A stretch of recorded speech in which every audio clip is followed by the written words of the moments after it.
welcome back to Rolling Solo. My name is Adam Smith. Today we're going to be doing this solo setup for Zombicide Green Horde, but there is one thing I want to make mention of right off the get-go, and that is I'm changing my mind just a little bit from the unboxing where I mentioned we were going to jump into a massive scenario to start.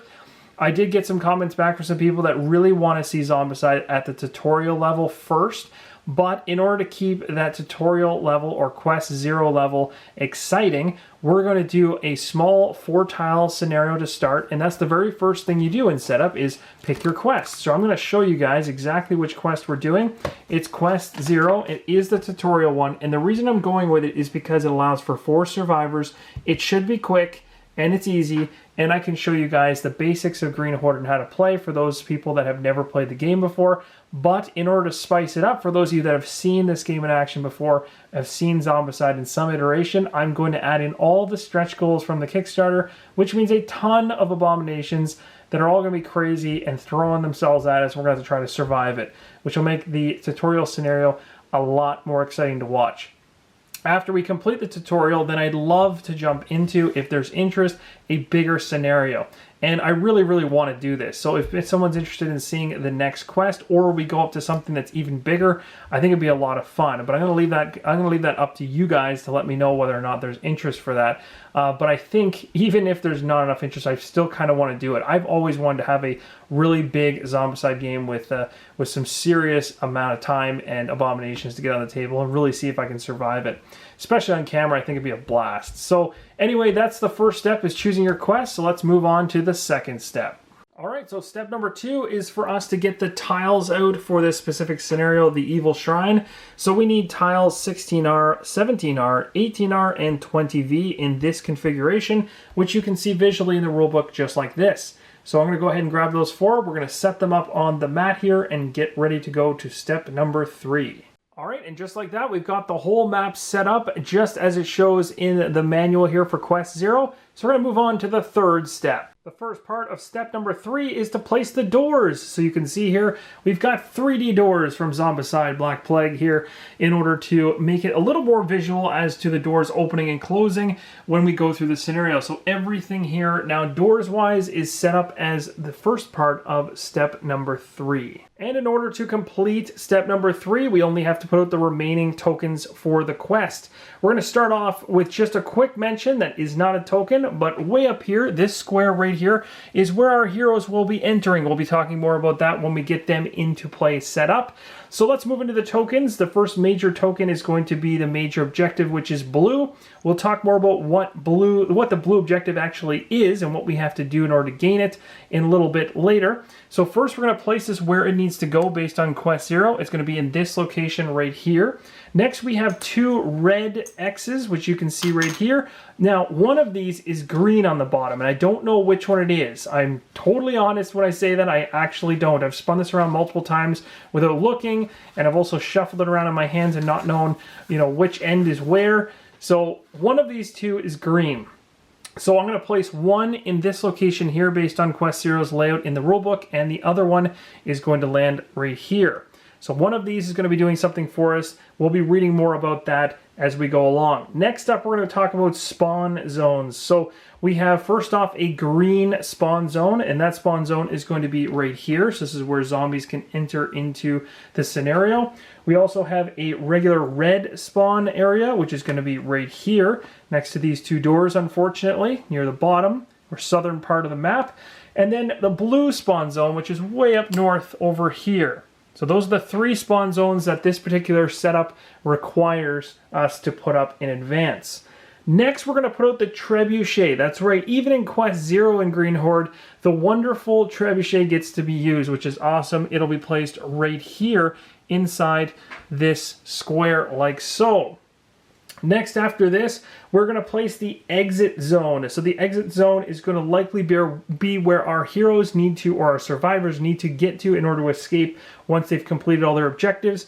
And that exit is in here. Just like that, we've completed all the major tokens. Now we're going to talk about a couple minor ones.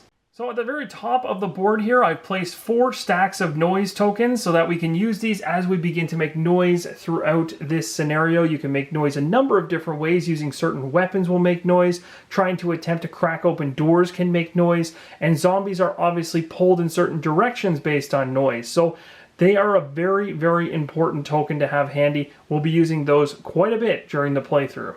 It's also very useful to have the Dragon Bile token as well as the Explosion token handy. These both are double-sided, so you'll have Dragon Bile on one side, and when it's ignited and explodes, it'll look like this. And this is going to help us kill abominations off, but it's very good to have these handy near the game board somewhere, because at certain points in the game, you will be dropping Dragon Bile down and trying to ignite it in order to kill off abominations. So just keep those tiles off to the side. What I've done is I've actually placed them up here where there's a pile of Necromancer spawn tokens, which aren't currently in use, but will likely come into play as we go along. So just put those tokens within easy reach so you can grab them later on. Then you're going to try to find a first player token. Now there's a number of different ways you could go about this. You could create your own. You could use one that's in the box. This is a Kickstarter exclusive one that came from Black Plague, so I'll be using this so that as we go through the playthrough, you guys are always aware of which individual, which survivor we're starting the round with. So just keep that handy, and of course this is going to come more into play when we start setting up our characters around the board. You're also going to need this particular token here. We're going to want to keep that handy, and I'll explain more about that when we run into it, but it's essentially a rotten token. And then this one is a free turn or free action token, so you want to keep this, not a free turn, sorry, it's a free action, and you want to keep this handy as well in case you need to reference it. So these are another 2 that you can likely just put off to the side because they may come into play later on. And that's pretty much it for the minor tokens. With step number 3 out of the way, we are now going to set up our characters for step number 4. Step number 4 sees you gathering 1 to 6 survivors in order to play through your particular quest. Now you'll take a look at the sheet your quest is on, and it will tell you how many survivors you need to have at a bare minimum. Quest 0, the tutorial quest, requires 4 survivors at a bare minimum, so I've got them here in the form of Stranger Things characters, which we talked about during the unboxings. So we're going to be using the 4 Stranger Things characters as my 4 survivors during this particular Quest 0. Now, Quest 0 allows for 4 survivors, whereas most of the other quests going forward need 6 or more. In order to complete step number 5, you're going to take a dashboard for every single survivor that you have. In my case, I have a total of 4 survivors, so each one of them will get a dashboard that looks very similar to each other. Ensure the XP tracker is all the way down to the far left, and each of these ID cards are placed in for each one of the survivors you've chosen. Once you have those in front of you comfortably, then take the miniature that matches the ID card, find a colored base of your choosing in terms of color, and that is the color you will be. Now on top of that, you're going to put that underneath your miniature as its base, so that you're easily able to find your miniature on the game board later on. You will also take 5 colored pegs that match this colored base, and we're going to go ahead and do that now. Your dashboard should look something like this once those 5 plastic trackers are in place. You'll have 3 up top here, 1 in the damage tracking area, which counts 1, 2, 3, and then you have your blue ability unlocked. This should be exactly the same across all your survivors. Just ensure that the colors match the base of the miniature, and you should be all set. So as you can see here, all of my heroes all have their same base matching their stat trackers across the board. Once you've done this, you've completed step number 5. In order to complete step number 6, you're going to find all cards with a gray back and all cards with a deep blue back. These gray ones are your starting cards. You're going to gather all of those in a pile, and you're also going to gather all of these cards in a pile, which are called vault cards. They are very, very strong cards, which are only going to come out in situations where objectives are tied to them. So you're going to follow the chosen quest rules to know the way that objectives enter the game and how some of these may be unlocked or available to you during a certain scenario. For right now, at the beginning of the game, the gray pile is what you want to focus on. The last part of step number 6 has us trying to find the trebuchet card. So once you have this card, just place it somewhere nearby. We'll be referencing this card as we go through the game. All players are referencing it, and because we're playing solo, that's just going to be us. So we can keep it pretty close by. We may end up moving this around the game board as we see fit as we go along through the playthrough. For step number 7, deal the starting equipment cards as you see fit among the survivors you have. In Zombicide Green Horde, it's a cooperative game, and because we're playing solo, we get to decide as a team, or I get to decide for everyone, which is fantastic. Each survivor starts the game with at least one card. If a survivor's starting skill lists any starting weapons, they receive those cards now independent of starting equipment you've just distributed. So, the distributed equipment that I put across these guys is I've given Lawrence the bow, because it just makes sense. He can eventually hold a longbow up here in this area, but this is considered a spike bow. It's not considered a longbow. If he gets a longbow, he'll be able to put it up in this area, which will take up a body slot and still allow him to hold other weapons. So he can become quite the weapon tank there. For Z, I gave Z a short sword, so it has a melee attack. We also have the combat spell here. The reason I gave put the telekinetic blast in the top right-hand corner here, the body, is because Z has a special ability to allow me to use this particular spell in this body slot, so I'm going to do that. Coming over here to Billy. Billy says that he can hold a Norse shield in this slot if he wants to. I've given him 2 short swords. If they are exactly the same, they have this dual wield icon with 2 swords in it. It means that I can actually combine these 2 stats together, meaning that when I roll for an attack, I get 1 die here, 1 die here. I'm rolling 2 dice. I'm using both weapons at the same time. It makes Billy a lot more powerful. Again, I'm going to go back through the blue special abilities in a second here. Next, we have North, the halfling here. In North, I gave extremely powerful sword to. And this one says, starting equipment, gain plus 2 dice if the Nord shield is also equipped. So this may be the type of sword that might be worth putting on Billy, because Billy can hold a North shield, and that would make this sword more powerful at some point. So I might try to keep these 2 together so that can happen later on. But that's how I've distributed the weapons to start the game. Let's talk a little bit about their special abilities when we get into the rules and the playthrough. But for now, that will cover the distribution of the starting weapons. For step number 8, you're going to take all of the Zombicide cards that are yellow backed in the box. You're going to place them in a pile, you're going to shuffle them up, and we're going to put them in a pile to draw from for spawns. Now, because this showcase or playthrough is going to be a little bit more exciting than the norm, I'm going to be adding another stack of Zombicide cards that are also yellow, bringing a whole bunch more abominations and monsters into the game from the Horde box, as well as some special exclusive boxes. And we're going to go grab those right now, put them beside it, and then I'm going to shuffle them all into one massive pile. So just before we add a whole bunch of cards in for all the abominations and crazy monsters I want to add in from this Horde box and the other content that I added in for Green Horde, I want to talk a little bit about creating your own special kind of cabal or necromancer pile. So inside of the regular base game of this deck with the yellow backs, there are 6 necromancer based cards. They're all orc necromancers, and they correlate to this particular miniature. There's only 1 miniature in the base game. So in other words, as you see these cards come out throughout the game, it just basically creates extra activations for this guy, and he's going to do different things. Of course, it's already stated on the card what he will do, but that's what he'll just continue to trigger. What's going to happen, though, is I'm going to go ahead and create my own. You can do this if you have exclusive necromancers, either from the Old Black Plague that you want to bring in, or just from the Green Horde content. I'm focusing just on Green Horde for now, so I'm going to be taking away 3 of these cards that spawn the Orc Necromancer, or at least activate the Orc Necromancer, take them out of the game, and instead replace them, to keep balance, 3 of the new necromancers into the game with their own sets of rules. So I'm going to show you kind of each one. Now, I have each of the miniatures beside each of the cards that I'm adding in, and on top of it from the Horde box, there was actually an extra necromancer for an extra orc necromancer that gets put into play. So now there's going to be 2 of these guys activating off of these cards, making this kind of a more powerful combination. And what's really going to be lively during the playthrough is the fact that these necromancers are going to bring in some additional rules to really spice things up. I want to show you what they are up front right now so that you're familiar with it, even though we're in the setup. It should be fairly quick, but it's very interesting. So the Innsmouth one here, which is this guy right here, he says he follows normal necromancer rules, but plus he has no line of sight. Plus no line of sight can be drawn to Innsmouth zone by actors outside of it. So you have to attack this guy up close and personal. That's his strength. Coming over here to the next necromancer, this one right here, the Count. The Count has normal necromancer rules, but instead is going to also discard an equipment card from each survivor during an end phase. That's crazy. Deal 1 damage to count, so the count's going to take a damage as well. If the count escapes, each survivor must discard an equipment card if available. So he is going to be a pain in the backside because he's going to be stealing equipment cards from us. And we're going to want to maybe have some kind of waiting to throw away.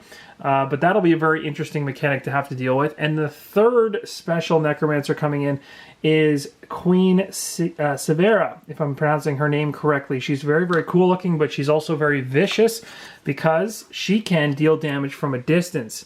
She's going to be controlled by normal necromancer rules, but may also perform a ranged zombie attack from range 0 to 3 with a damage of 1, targeting the zone with the most survivors within line of sight. So she is going to be kind of like the Deadeye Walkers in terms of being able to attack from very long distances and hurt us. So that's really going to spice things up. If you guys aren't familiar with the Orc Necromancer, this is the Orc Necromancer, and the special ability for the Orc Necromancer is a little bit different. So let's just take a look at that real quick.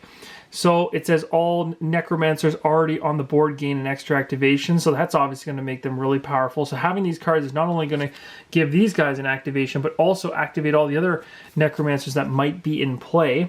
And then you can see here there's other information for spawning that we'll talk about later on. So that's going to be my kind of pack of necromancers that I'm adding in. So these are going to be shuffled into this deck just so that you're aware. All right, here is the massive pile of abominations and additional characters that I'm adding in to come up against me during this playthrough. It's crazy. Now, what I did in order to try to balance this, because I want to be able to have a whole bunch of really cool miniatures come up against our Stranger Things characters, but I don't want it to be a complete and utter massacre for myself. This is the starting deck. It also has the now added 6 specific or customized necromancers in here that we talked about in the last section there. What we have here going through is you'll see this gigantic pile of cards here. This is not coming into this deck. The reason for this is I'm trying to thin out the amount of cards. So you've got a standard deck here, and I don't want to add so many abomination cards into it that all I'm pulling ever is just abominations. So what I've done is I've taken every single abomination, typically comes with 4 cards to spawn it. So I've cut them all in half. Everything that's extra, I cut in half, including the Rat King, the Swamp Troll, everything here, even the Fatty Bursters. They were 6 cards to go in. I did 3. The reason again being I only want to put so much into this deck, because if I was to put the full total, it would just be an abomination massacre, and I'd have absolutely no chance to survive this. I want to make this exciting and challenging. I don't want to make it almost a write-off from the get-go. So obviously I'll be finding a balance as I play through it. I'll be able to test and see whether this is something that actually is going to work or not. But that'll be the fun part, is figuring that all out. So just wanted to show you guys this is what I'm putting in. I'm keeping this out, which is all the duplicates from this. I've thinned these out by dividing them all in 2. So we're going to add all of this into the standard deck right here. This next decision I'm going to leave to you guys completely. I want to know, should we bring the feral dragon into the tutorial? This would definitely add to the difficulty for sure, but it would be quite exciting to see this guy landing inside of these tiles. Now, you probably don't know much about what the feral dragon does, and that's kind of part of the surprise, but essentially, in a kind of a quick high level, it basically, whichever area it spawns from, if it gets pulled from here or over here, it would land in the central area of that tile and start devastating that particular tile. So it definitely can cause problems. The only thing is, if we do allow for the feral dragon to come into play, then we have to bring in the ballista in order to kind of balance it out. And the ballista would be a siege weapon or a siege engine that would literally start in the same starting area as our heroes, and we'd be able to control it and use it throughout the game for any number of purposes. It might actually be to our advantage to do it, because with the amount of abominations we're going to have to face, it might be nice to have something that can do heavy hits from the get-go, because otherwise we might be in some serious trouble. But I want to let you guys know that it's up to you as to whether or not that happens. If we do bring in the feral dragon, then we will take the ballista, and that'll be awesome. Again, with the spawn cards, there's normally 8 for the dragon. I'll only be doing half that to keep kind of ties with the balancing that I'm trying to do to see whether or not that works. I'm just going to half it, so it'll be 4 spawn cards for the dragon. So we may never even see it in the tutorial scenario, but the chance is there that it could come out of the sky and start devastating us. Again, our advantage is that we get to start with the ballista, and that could be huge in giving us a big weapon out of the gates to try to fight off some of these insane abominations. So as you can see, we've got the entire yellow-backed spawn cards all ready to go, along with the discard pile to the side of it. Of course, we'll wait on the decision of the feral and ballista to see whether or not they should be included based on your guys' suggestions. Also, you'll take all the red back cards and do the exact same thing, create a draw pile for that for searching. One thing I want to make note of that I didn't show you guys is I did take a bunch of Kickstarter exclusive search cards that came from the Horde box, and I included them into this pile and shuffled them in. I am not going to show you what those ones are because that's kind of part of the surprise. Some of those are really powerful and really cool, and I don't really want to ruin that until we actually see it during the playthrough. So they're in there, just so that you know. So now we have step number 8 finished. We can move on to step number 9, which is placing all of our miniatures on the starting location. And that starting location was way up here. We talked about this earlier. It's this square right here based on our layout for the map. So we're just going to place them there. They just have to be within the boundaries of the square. Once we've got all of our survivors in there, we're ready to go. You're also going to want to go ahead and grab the 6 D6s that show up inside of the main game box. However, if you have Kickstarter dice or any dice that are special for Zombicide, like I do for Black Plague, for instance, which are these black ones, where the torches are 6s and the zombie heads are 1s, I'm going to be using these for the playthrough, as they'll be a lot more thematic and fun to play with. But again, normal D6s will do just fine. The final step is the first player marker, which we already talked about earlier on, but we have to give this to one of our survivors. I'm going to go ahead and give it to Lawrence, and he is going to start. So going forward, that will be passed along, and that's going to distinguish which character will be going first in the round, and we'll move just left to right to keep things easy. And that's it. That is the setup of the major components of starting the tutorial quest of Zombicide Green Horde, along with even adding in some Kickstarter or some retail expansions into this particular game. So I really hope this helped get the game to the table for you guys, and I cannot wait to see you guys in the rules overview video coming up next. As always, keep on rolling solo.